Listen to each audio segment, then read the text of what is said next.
আবু সাইদ। কিছুদিন আমি আগে গিয়েছিলাম তার কবরে। তার বাবা বলছিল যে ছোটবেলা থেকে প্রতিবাদী, মুসলমানদের এইটাই হওয়া উচিত। আমরা তো বিড়ালের জাতি না, আমরা সিংহের জাতি, আমরা প্রতিবাদী। প্রতিবাদ বন্ধ হয়ে গিয়েছিল, এই জন্য 15 বছরে সালেমরা যা ইচ্ছা তাই করেছে। প্রতিবাদ আমাদের অব্যাহত থাকবে। শহীদ আবু সাইদ মীর মুগ্ধর মতো কেউ যেন আর কিয়ামতের আগে বাংলার চেয়ারে কোন জালেম বসতে না পারে ইনশাআল্লাহ।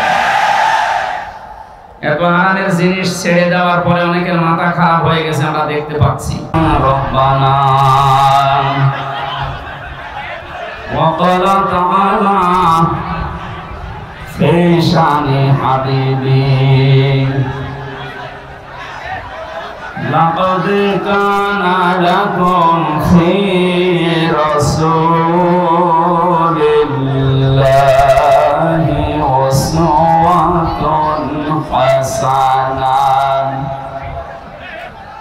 أسوة حسنة لمن كان يرجو الله واليوم الآخر وذكر الله كثيرا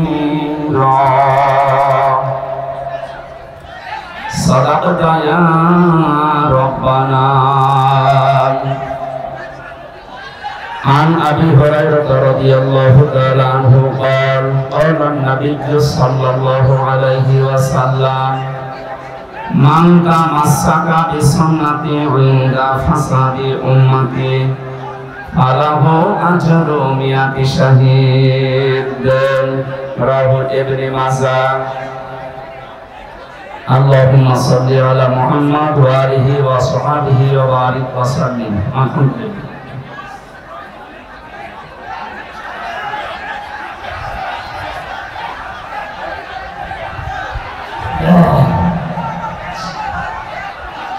কথাটা বন্ধ করেন, এমনিতে যা করবেন পরে কথা বন্ধ করেন।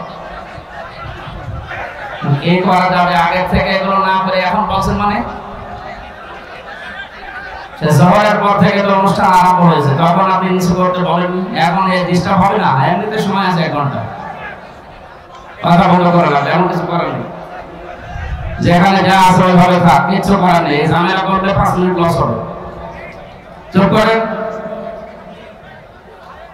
দেখতে না পেলেও শুনতে পাচ্ছেন না, ওইভাবে শোনে। এই অবস্থা কখন বৃষ্টি দিবে এটা ঠিক নেই। বাংলাদেশের ঐতিহ্যবাহী জামিলনগর কেন্দ্রীয় জামে মসজিদের উদ্যোগে সরকারি আজিজুল হক কলেজ নতুন ভবন ময়দানে মহাবিশ্বের মহাবিশ্বয়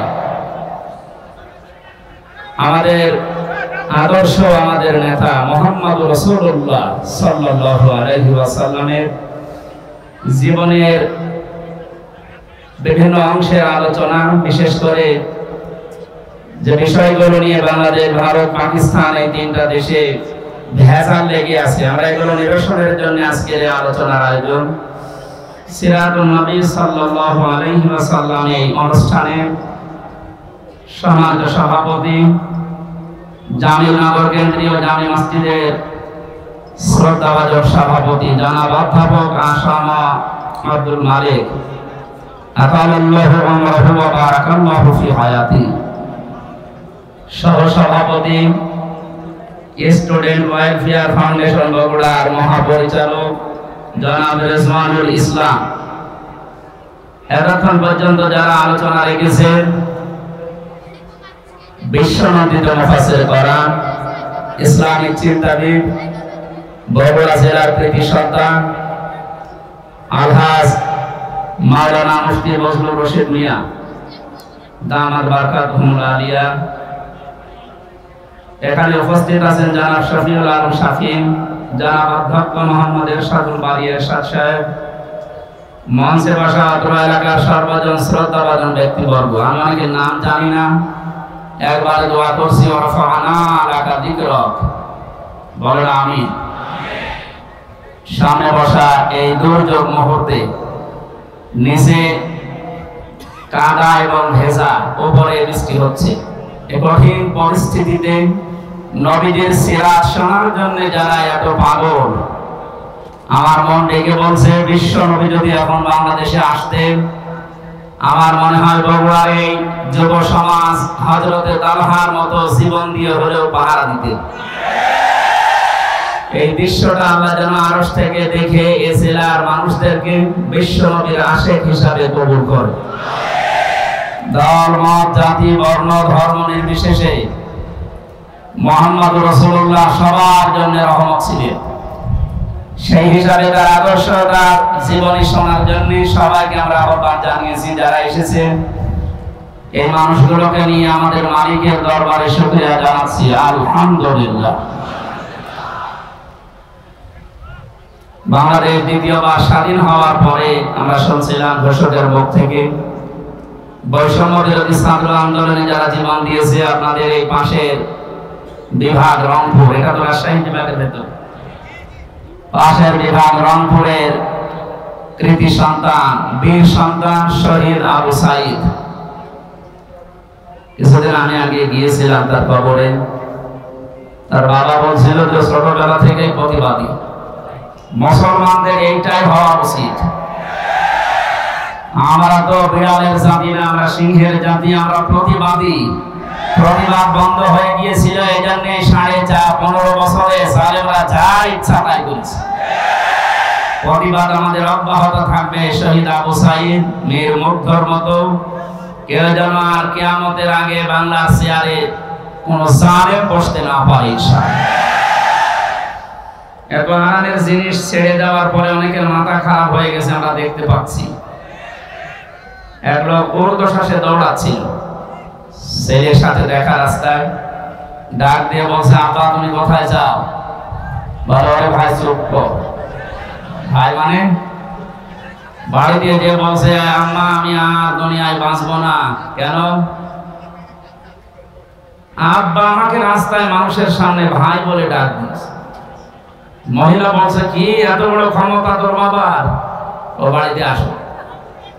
বাড়িতে আসার পরে জিজ্ঞাসা করছে, ওগো তুমি নাকি রাস্তায় লোকের সামনে ছেলেকে ভাই বলে ফেলেছো? বলছে, ওরে মা, গরু হারালে এরকম হয়। 50-60 হাজার টাকার একটা গরু হারিয়ে গেলে যদি অবস্থা হয়, এরকম একটা অবৈধ রাষ্ট্র হারিয়ে গেলে কি অবস্থা হয় বুঝতে পারছেন না? মাথা এখনো ঠিক হয়নি। এই জন্য গতকাল কেউ বলেছে আমি পদত্যাগ করিনি। পদত্যাগ করিনি এই ভিডিও কি বানানো নাকি? রাষ্ট্রপতি নিজেই বলছে উনি আমার কাছে পদত্যাগ পত্র জমা দিয়ে গেছে, আর আপনি বলছেন করেননি। এত লোভ আপনার ক্ষমতার। বোঝা যাচ্ছে গরু হারালে মানুষের মাথা যেমন খারাপ হয়ে যায়, আপনারও মনে হয় খারাপ হয়ে গেছে। এজন্য ওনার ছেলে পরশুদিন স্ট্যাটাস দিয়েছে, আমার মার মাথা খারাপ, ওনার কথা আপনারা কিছু মনে করবেন না। তার আগের দিনে স্ট্যাটাস দিয়েছে, জয় সাহেব দেশের মানুষ আমার মাকে কুকুরের মতো তাড়িয়ে দিয়েছে। কি সুন্দর সুন্দর স্ট্যাটাস, সুবহানাল্লাহ বলে। সুতরাং শোকে দুঃখে যারা উল্টাপাল্টা বলছেন, জালেমদের দোষর এখনো যারা এদেশে ছড়িয়ে ছিটিয়ে আছে, তাদেরকে সাহস জোগাতে অনেকে বসে চট করে ঢুকে পড়বো, আসেন। কত মানুষ অনেকের চামড়া দিয়ে ডোকে বাঁচাবে বলে বসে আছে, বিশেষ করে আবু সাইদের মা। আপনাকে যদি পাই সত্যি আপনার এক টুকরা চামড়া ওর লাগবে। বহু মানুষ এরকম যারা অনেক কিছু হারিয়েছে, আশায় আছে। আমরা দেখতে পাচ্ছি এদেশের অনেকে এখন একটু সুর লাগিয়েছে যে ওনাদেরকে সামনে আনতে দিন। এটা কিন্তু একটা টপ, ভুলেও আপনি টপ গিলবেন না। যদি বাইরে আসেন, এই যে জনপ্রশাসন মন্ত্রণালয়ের যিনি কালকে ধরা পড়েছে, ও মনে করেছিল সব সহজ হয়ে যাচ্ছে, যেই বের হয়েছে দরবেশের মতো ধরা খেয়েছে। আশা করছি আপনি ভুল করবেন না। কোরআনে কারিমের এই অনুষ্ঠানে যেহেতু নবীর জীবনী শোনার জন্য আমরা এসেছি, এই পৃথিবীতে শ্রেষ্ঠ অনুষ্ঠান দুইটা, কোরআনের আলোচনা আর নবীজির আদর্শের আলোচনা। এর উপরে দুনিয়ার কোনো উত্তম আদর্শ, উত্তম আলোচনার অনুষ্ঠান নেই। এটা এখন ইবাদত চলছে, যে ইবাদতে কষ্ট বেশি হয় ওই ইবাদতে সওয়াব বেশি হয়। এখানে যেহেতু দুইটা অবস্থা, নিচে ভেজা উপরে বৃষ্টি পড়ছে, কঠিন অবস্থায় যারা আসলাম বলেন আলহামদুলিল্লাহ।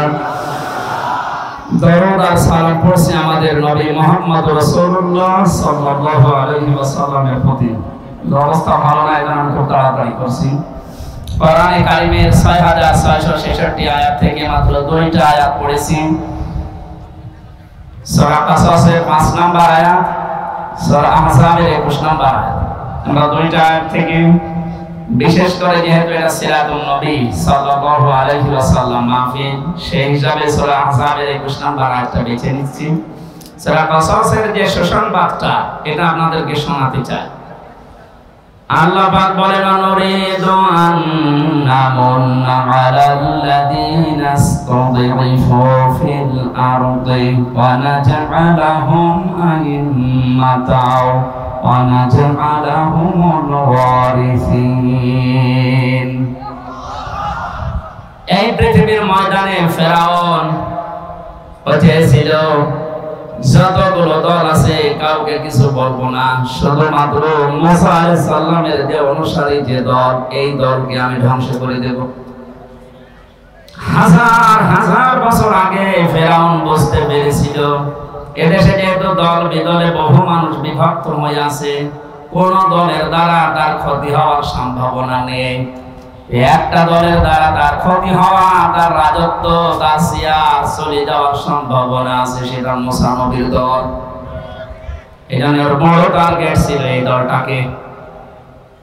হাজার হাজার বছর পর 2009 সাল থেকে 24 সাল পর্যন্ত পৃথিবীতে লেডি ফিরাউন যারা এসেছে, তার ভেতরে অন্যতম আমরা অনেককে পেয়েছি। তারাও বুঝে ফেলেছে এদেশে হাজারো দল আছে, কারো দ্বারা সিয়ারের ক্ষতি হওয়ার সম্ভাবনা নেই। একটা দলের দ্বারা এদেশে সিয়ার নড়ে যাওয়ার সম্ভাবনা আছে। সেবারের ভেতরে আমরা 4টা জিনিস পেয়েছি। কোন দল যদি কেউ গঠন করে, সূরা আলে ইমরানের ভেতরে 4টা বিষয় আল্লাহ জানিয়েছেন। 104 নাম্বার আয়াত। দল করতে আমরা জানি 4টা জিনিস লাগে। 1 নম্বরে নেতা লাগে। কি লাগে? নেতা ছাড়া দল হয়? কোরআনে কারিমের জন্য বিশ্ব নবীকে আল্লাহ হে নেতা এই শব্দ বলে ডাক দিয়েছেন। ইয়াসিন। রাসূল মুফাসসিরিন আব্দুল্লাহ ইবনে আব্বাস রাদিয়াল্লাহু তাআলা আনহু তাফসীর কাবিরের ভেতরে বর্ণনা পেয়েছি আমি। ইয়া মানে হে, সিন মানে সাজ্জেদ। সিন শব্দের তিনি 5টা ব্যাখ্যা দিয়েছেন। রাসূল মুফাসসিরিন নবীর আপন চাচাতো ভাই আব্দুল্লাহ ইবনে আব্বাস তিনি বলেন, সিন মানে সাজ্জেদুল আলামিন, সিন মানে সাজ্জেদুল বাশার, সিন মানে সাজ্জেদুল কাউনাইন, সিন মানে সাজ্জেদুল আম্বিয়া, সিন মানে সাজ্জেদুল মুরসালিন। আলামিন দিলেন কেন? শুধুমাত্র এই জগতে না, যত জগৎ আল্লাহ বানিয়েছে, যত গ্রহ উপগ্রহ আছে, যেখানে আপনি বাস করেন না কেন, আপনাকে মুহাম্মদ রাসূলুল্লাহকে নেতা মানা লাগবে। যে নেতা এই শব্দটা শুনলে অনেকে রাজনীতি মনে করে। এটা শুধু রাজনীতি না, এটা আখিরাতের সাথে জড়িত বিষয়। কারণ মানুষকে মরণের পরে আল্লাহ যখন বিচারের জন্য ডাকবেন, তখন একা ডাকবেন না, ডাকবেন নেতা সহ। ইয়াউমা নাদউ কুল্লা উনাসিন বিইমামিহিম। সূরা বানী ইসরাঈলের 72 নম্বর আয়াতের প্রথম অংশে আছে, আল্লাহ পাক বলেন কিয়ামতে প্রতিটি মানুষকে আমি আল্লাহ আমার সামনে বিচার করার জন্য ডাকবো তার নেতার সাথে। বগুড়াবাসী, আগে নেতা পেছনে কর্মী। আপনার বিবেকে কি বলে বলেন তো? আপনি এই পৃথিবীতে যে নেতার আদর্শ মানেন, যার পেছনে স্লোগান দেন, ওই লোকটা যদি সামনে থাকে, আপনি যদি পেছনে থাকেন, ওর যা সরাত, ওর যা চরিত্র, আপনি তো সবই জানেন। আপনার কি মনে হচ্ছে আল্লাহ পাক যদি ওর সামনে দেখে, আপনাকে পেছনে দেখে, আপনার যা ভালো আছে আছে, ওর যা অবস্থা, আল্লাহ মাফ করবে বলে মনে হয়? ওরে দেখে তো আল্লাহ রাগ হয়ে যাবে। অনেকে মনে করে যে আমি নামাজ পড়ি, রোজা রাখি, আমার দাড়ি আছে, পাগড়ি আছে, জুব্বা আছে, আমি নবীর মিলাদ পড়ি, হজ করে আসলাম, আমার বউ পর্দায় থাকে, এরপর আল্লাহ জাহান্নামে দেবে। কেন দেবে একটু শোনেন। সূরা আরাফ ৮ নাম্বার পারার ২০ নাম্বার পৃষ্ঠা ৩ নাম্বার লাইনের ৮৩ নাম্বার আয়াতে আছে, ফানজাইনাহু ওয়া আহলাহু ইল্লা মারাতা কানাত মিনাল গাবিরিন। আল্লাহ পাক বলেন, দুইজন ফেরেশতাকে আমি পাঠিয়ে দিলাম হযরত হুদ আলাইহিস সালামের জামানায়, দুইজনকে লূত আলাইহিস সালামের জামানায় আসরের সময় পাঠিয়ে বললাম আপনার উম্মতদেরকে নিয়ে আপনি এখান থেকে চলে যান। মাগরিবের সময় আল্লাহর গজব এখানে নাযিল হবে, সবাইকে নিয়ে যাবেন, কিন্তু ইল্লা মারাতা আপনার স্ত্রীকে নেবেন না। বগুড়াবাসী খুব খেয়াল করে মিলান। প্রশ্ন আসতে পারে আমাদের যে হুদ লূত নবীর স্ত্রীর চরিত্র খারাপ ছিল? না, পৃথিবীর কোন নবীর স্ত্রীর চরিত্র খারাপ ছিল না, কারণ কোন হারাম রক্তের ভেতরে আল্লাহ নবীদের রক্ত প্রবেশ করান নাই। কারণ প্রতিটি নবী এই পৃথিবীতে নেতা ছিলেন, নেতাদের চরিত্র যদি খারাপ হয়ে যায়, পেছনে যারা আসবে ওদের চরিত্র আরো খারাপ হবে। কোন নবীর রক্ত আল্লাহ হারাম রক্তের ভেতরে প্রবেশ করান নাই। অথচ পৃথিবীতে আমরা অনেককে দেখি বিশ্ব নেতা বলে দাবি করে, অথচ জন্মে ঠিক নেই। আপনারা আবার এই দেশের মনে করেন না, অনেক দেশে আছে।